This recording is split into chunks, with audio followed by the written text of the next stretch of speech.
Pemirsa, sejalan dengan perkembangan zaman, seorang seniman dituntut untuk bisa memilah dan memilih antara idealisme menekuni seni maupun beralih profesi untuk memenuhi kebutuhan hidup.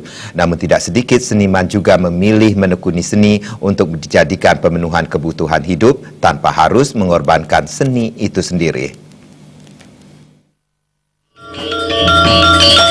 Menekuni profesi seniman tentunya seseorang akan berpikir dua kali untuk mengambilnya. Terlebih, ada pandangan seni tidak bisa menjamin hidup sehingga profesi seni semakin terpinggirkan. Salah satu seniman Bali, Anagung Swarasana atau yang akrab disapa Ajik Matahari menilai, keputusan seseorang untuk memilih seni maupun tidak itu adalah sah saja.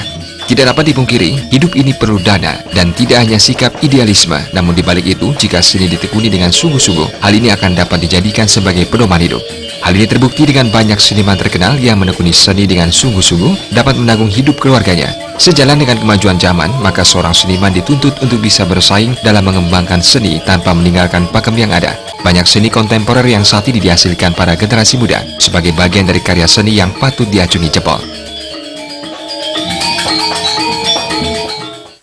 Gitu kalau masalah seniman sekarang dalam konteks sekarang zaman Orde Baru, artinya zaman sekarang yang saya lihat dan saya pantau, nah itu istilahnya seniman itu bergelut sekarang untuk menghidupi keluarga atau yang lain, dia bergelut di pariwisata untuk mendukung sebagai seniman dan sebagai memberikan sesuatu nafkah kepada keluarga.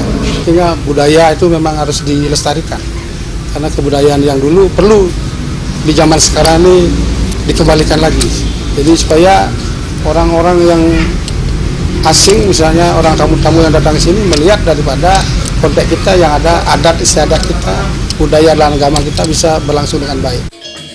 Kemajuan zaman tidak sepenuhnya membawa dampak buruk bagi perkembangan seni, namun juga menjadi dampak positif di saat para seniman muda dapat menghasilkan karya seni dengan mengadopsi kemajuan zaman tanpa meninggalkan pakem. Terima aja Bali TV.